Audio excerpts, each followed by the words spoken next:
up? What up? What up? Ladies and gents, boys and girls, you are now tuned in to a brand new episode of Sportsway with Dray podcast.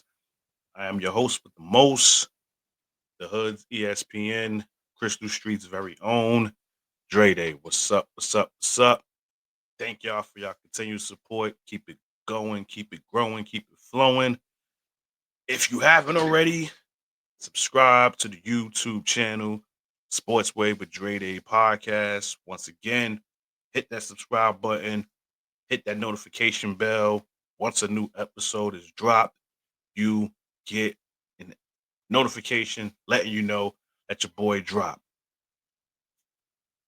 This episode here, Raw on Netflix recap. Now, I've hardly done wrestling recaps, right? If you've been following the channel, I haven't really done recaps like that. I'm going to try to change that. And I figured, why not start with this? Now, I'm 39 years old, right?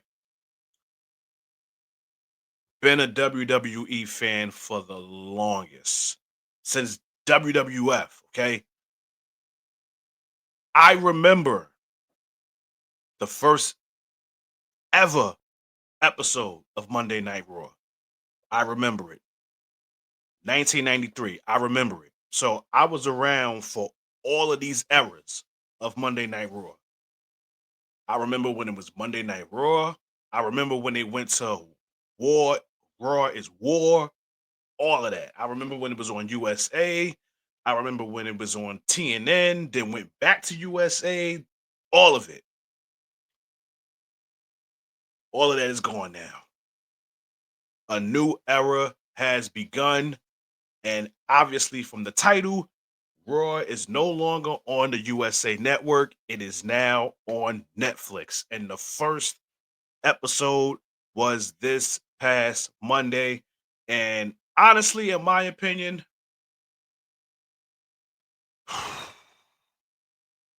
if I had to put a grade on it from a scale from 1 to 10, I'm going to give it a hard 7. I'm going to give it a hard 7. I can't give it an 8. I can't give it a 9. I damn sure can't give it a 10. Now, mind you, this Raw was 3 hours, but it was only 4 matches. It was only 4 matches, but I will say this, all 4 matches, I was perfect. I like all 4 matches. The person that won the match, I knew was going to win. I knew was going to win, right? I do love how they opened Raw on Netflix. Obviously, shout out to Triple H, man. Like, shout out to Triple H, because this man is literally, he is doing his thing when it comes to booking and just being the head honcho in charge of what goes on in the WWE. I gotta shout Triple H out. I have to. I have to. I know a lot of people was on some, oh, what's going to happen when that other guy leaves? Huh. Triple H is doing his thing. The cerebral assassin is doing his thing. So I'm co-signing that. So when it first starts, Triple H has this video that's playing where he's narrating it or whatever. And then you just see this cover just covering the whole ring. The cover comes down, it's Triple H in the ring. He gives another speech. Then another video plays. And then after that, we're just basically waiting for somebody else to come out. And again, as God is my witness, the person that I said should open up this whole event was the person that came out. Because it was already reported that he was going to be there. So I'm like, okay, if he's going to be there, then I think he should be the one to open up the event. If you smell what The Rock is cooking. Now, mind you, I'm watching this. I'm at work watching this. that's the beauty of it being on Netflix. I could watch it on my phone while I'm working, cleaning these rooms. Now, obviously, I can't lose my mind at work, but obviously, I had excitement seeing The Rock come out. He comes out, obviously, you know, he comes out in his final boss gear. But when you hear him speak, you kind of forget, okay, wasn't he just a heel at Mania? When he came out, he was basically on his babyface type stuff. He even shouted out Cody Rhodes.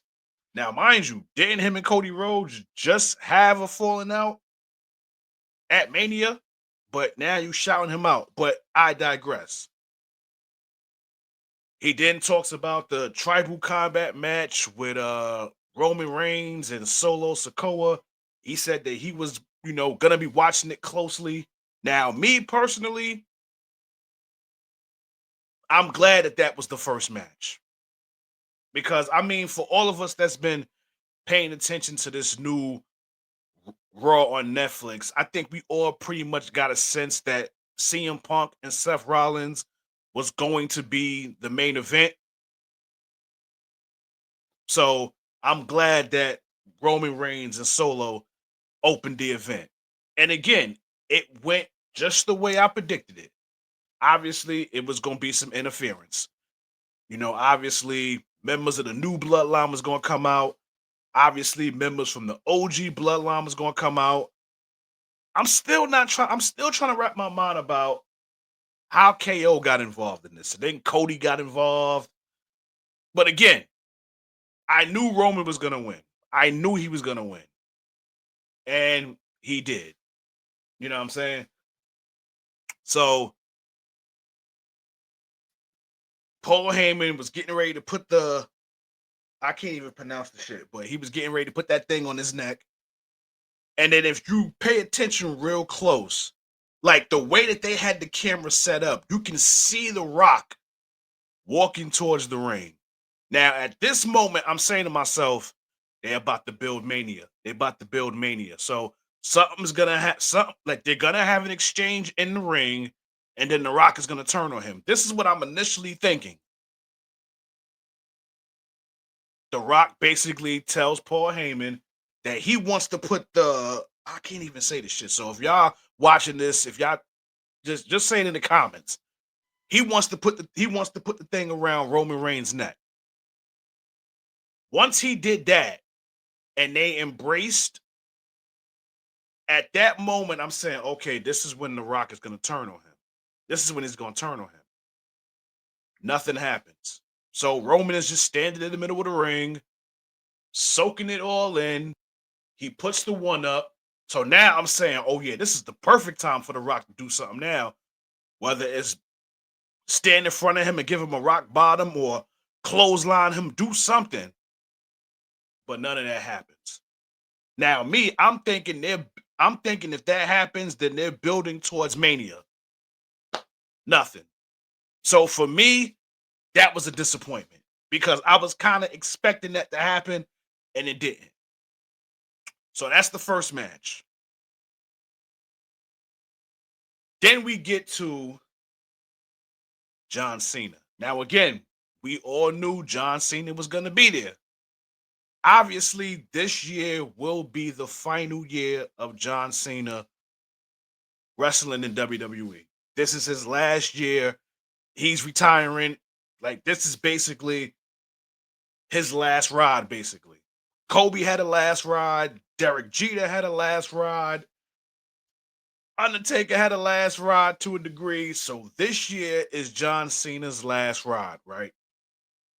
Now, obviously, he goes out there, he gives this promo, and he was basically saying how, it's all these rumors about who's he gonna face. He gave out some names. He gave out Gunther, he gave out Cody Rhodes, he gave out CM Punk. I think he said Randy Orton. I think he said Randy Orton. So basically, he was saying that how something about getting a WWE championship match and all this, that, and the third. So basically, he was like the how none of that is gonna happen. So of course, when he says that, the fans start booing. right? Then he goes into the whole it can happen, but he would have to win a money in the bank match and this, that, the third. Now, obviously, he did win a money in the bank before. Obviously, he didn't cash in successfully, but again, I'm at work watching this. So I'm saying to myself, go ahead, John. Go ahead, keep egging it on. I know where you're going with this. I know you keep going. I know where you're going along with this. So then he mentions the Royal Rumble. And again, I'm like, okay, when Cena comes out, he's going to institute in this promo some way, somehow, that he's going to be in the Royal Rumble. And that's exactly what he did. Now, obviously, he says that how,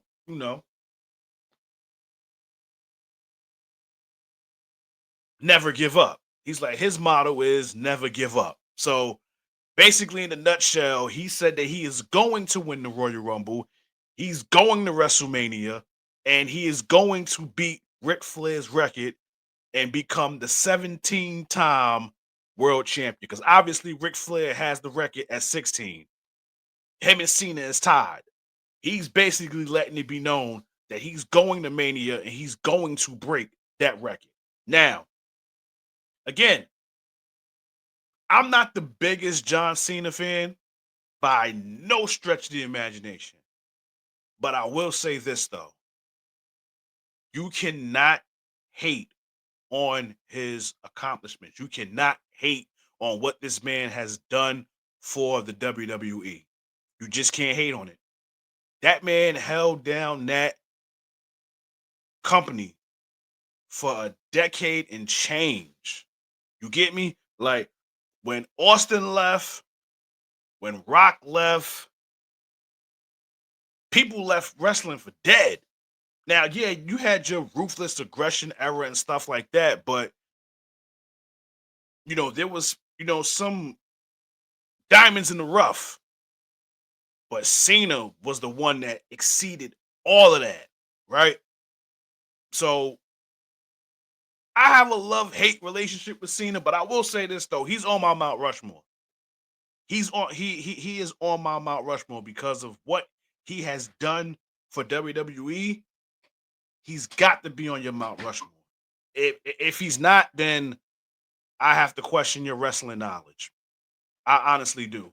Now, my early prediction for the Royal Rumble is, do I think he's going to win? I would say right now he's probably one of my favorites to win. I would say right now he's one of my favorites to win the Rumble. Because usually in situations like this, that first person that announced that they're in the Rumble, chances are they win, right?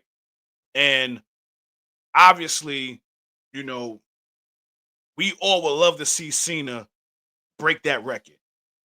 And in order for him to break that record, obviously he has to win the Rumble. And then obviously after that, he would choose his champion. Now, would it be against Cody or would it be against Gunther? That's the part that I'm confused with. Because let's say he does win, right? Which champion do you go after? That's the part that I'm confused with. I don't know which champion that they would align him with. I don't. But I do believe he might win, though. I do believe he might win the Rumble, though. Let's just get that out the way. But amazing promo by Cena, which I'm not surprised, right? So after that, we get to the Women's World Championship. Liv Morgan, Rhea, Bloody Ripley. I'm not going to lie to you.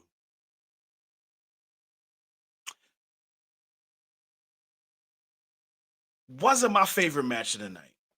It wasn't. Now, usually when these two throw down, they got amazing chemistry in the ring. I really wasn't sold on their chemistry in this match. I honestly wasn't. I honestly wasn't. And again, it went the way I predicted. I knew Rhea was gonna win. I knew she was gonna win. Again, this is a new era, a title was on the line on this Raw. There was going to be a new champion. It was definitely going to be a new champion. Basically, in a nutshell, all the baby faces won. All of them. All the baby faces won. Roman won, babyface. Rhea won, babyface. Jay Uso won, babyface. Now I ain't gonna lie to you. I honestly think my favorite match of the night might have been Drew McIntyre and Jay Uso. That's just me. That's just me. That might have been my. I mean, I didn't really like the ending as much. It was too cheesy for me. Drew McIntyre going for the Claymore and you know Jay Uso basically playing possum. Like, okay, let me just fall on the floor, make it seem like I'm out of it. And then obviously Drew McIntyre got too big for his bridges and got cocky. And then Jay Uso rolled him for the 1, 2, 3. But I will say this though. When Jay Uso get the yeeting, I ain't gonna lie to you, man. Like whether I'm at work or I'm at home, I have no choice but to participate. And then you have Michael Cole and Pat McAfee on the announce table doing it. That's what makes it even more like that's what gets me even more pumped up to do it because watching them get excited and watching them tag along makes me want to do it. Right now, I will admit I don't yeet immediately. Like I don't start yeeting until he gets to the ring. Like gets when he's on top of the turnbuckle and then he's yeeting, that's when I start doing it. I don't do it when he's, in the crowd and he's doing it. I wait till he comes to the ring and then I start doing that. Now, he brung out Travis Scott and Travis Scott had a little sticky icky on him as he was walking to the ring. And I think it was a clip where he tried to offer Jay some, and Jay didn't do it because I think I was watching some clips from the press conference after Raw, and Triple H basically shouted out Jay Uso for not taking it because that might have that might have gone bad for some of the people at Netflix had Jay Uso took that. But yeah, yeah. But the last match was the match that we all was waiting on, and that was Seth Rollins again. Well, let me correct that. Seth freaking Rollins against CM Punk.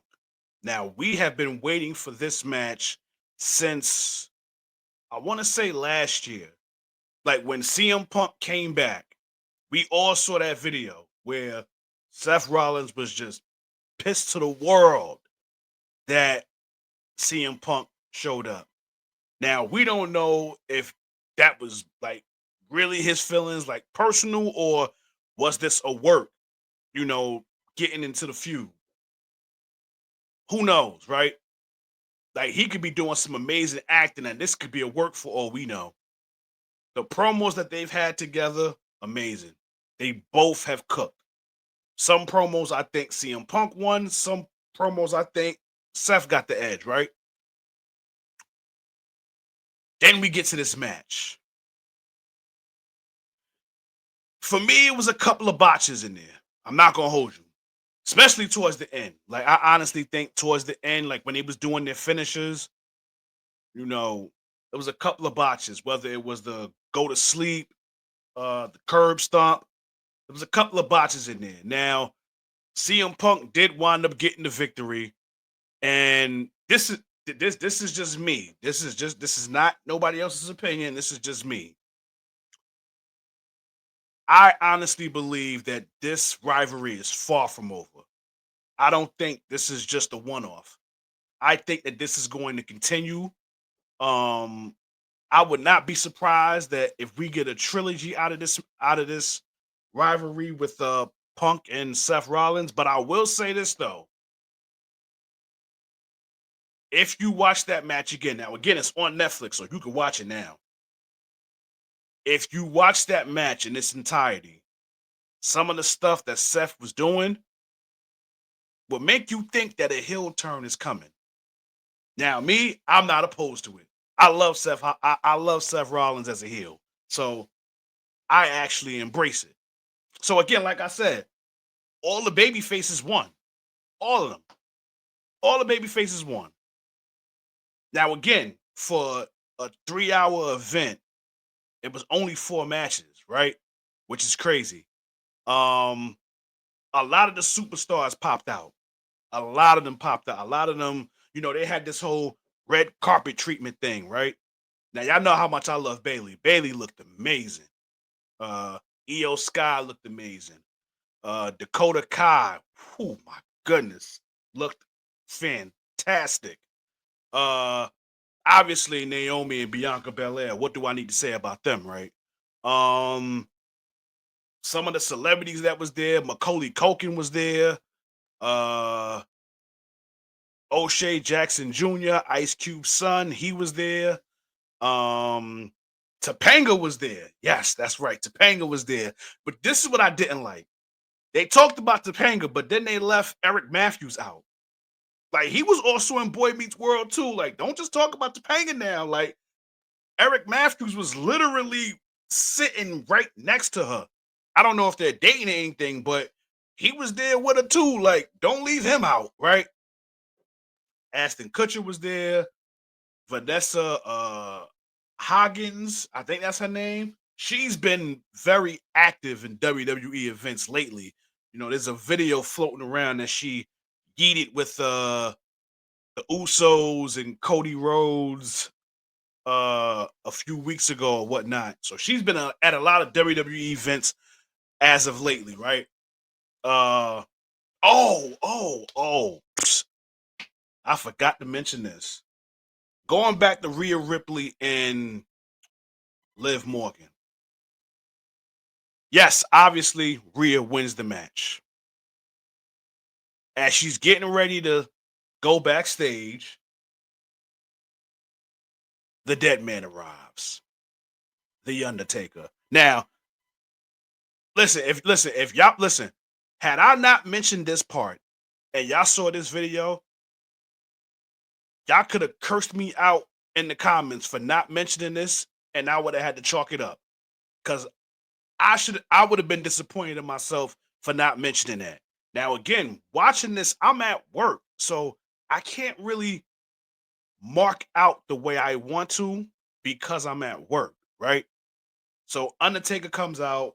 Now, again, he's not Dead Man anymore. So he comes out, of the American Badass with the motorcycle, the Kid Rock song.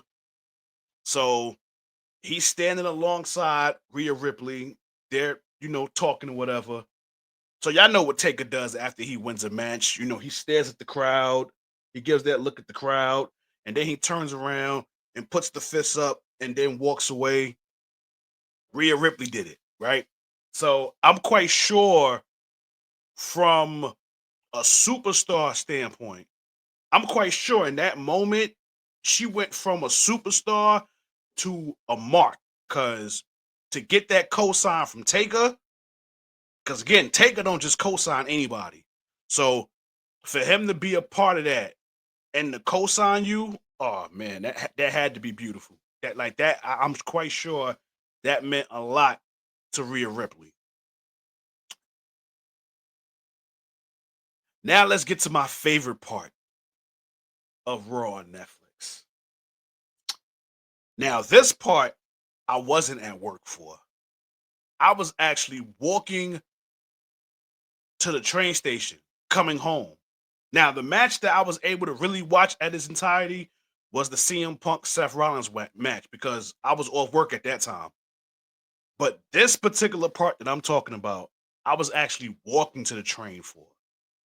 So for this, I was able to let all my feelings out. And I want to thank the WWE Universe for this. I want to thank each and every fan that was in that building for this moment that I'm going to bring up. When that guy came out, you know that guy.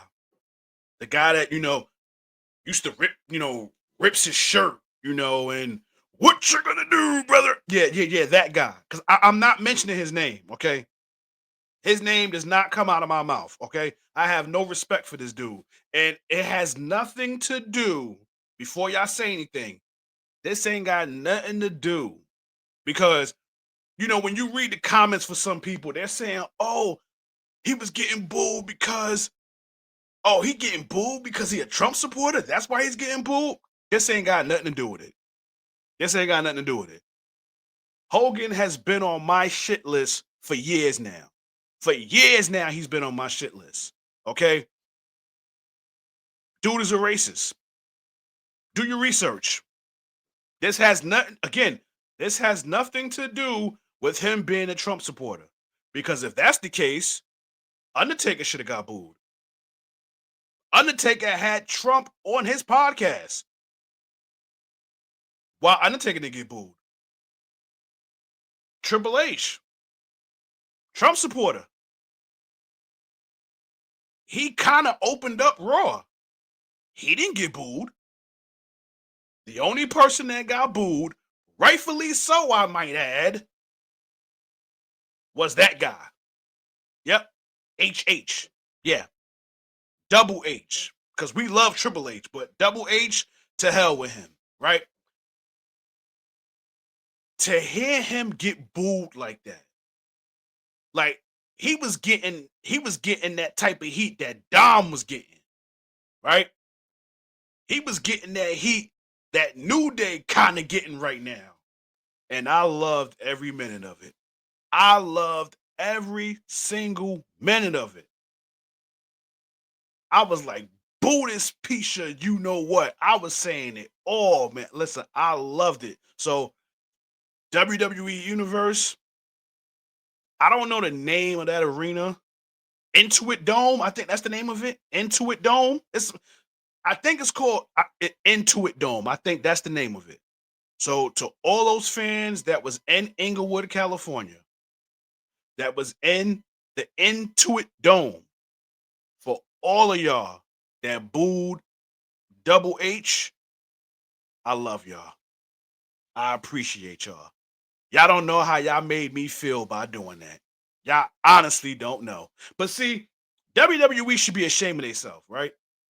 Because they had to know that this was going to happen. They had to know this was going to happen because I remember it was a few manias ago. I forgot the exact year. He came out for Mania and he got booed. It wasn't WrestleMania 30 with Rock and Austin. It was a Mania after that. I forgot exactly which Mania it was. Was it the one that was in MetLife? I'm not sure if it was the one in MetLife or one of the two that was in Tampa. Because remember, they did one in 2020, which, well, they were supposed to do it in 2020. Because of the pandemic, they put everything in the Performance Center. So then in 2021, they spent the block and did it again in Tampa. So I'm thinking it might have been either 2019 when Kofi Mania took place or 2021. One of those two manias, that dude tried to come back. He came out and gave a crappy ass promo and got booed. So WWE shouldn't be surprised by this. And again, this has nothing to do with him being a Trump supporter. This ain't got nothing to do with it.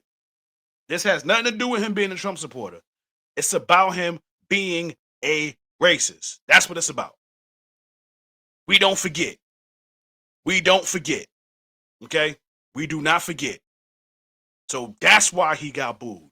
Now, I'm quite sure there was some people in there that probably did boo him for him being a Trump supporter, but I can guarantee you probably a good 60% of the majority of the people that were booing him they don't forget. Okay, they don't forget. But again, overall, if I had to give a grade for Raw, I give it a 7.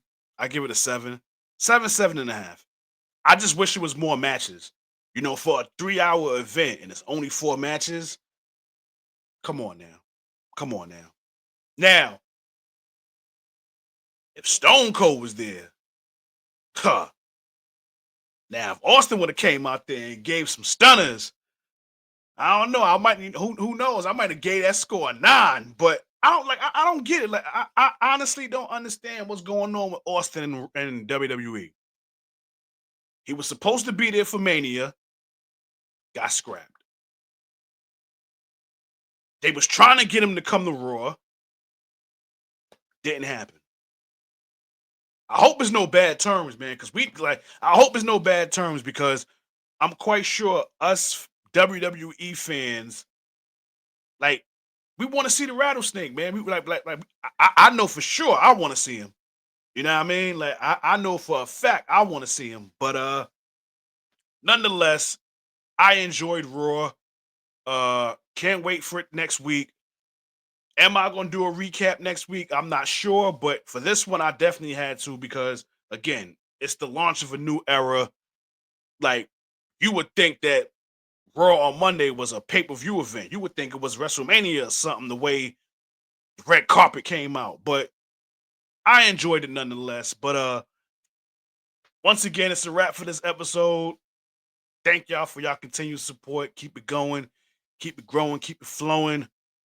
Once again, subscribe to the YouTube channel. If you haven't already, subscribe to the channel. Sportsway with Dray Day Podcast is the name.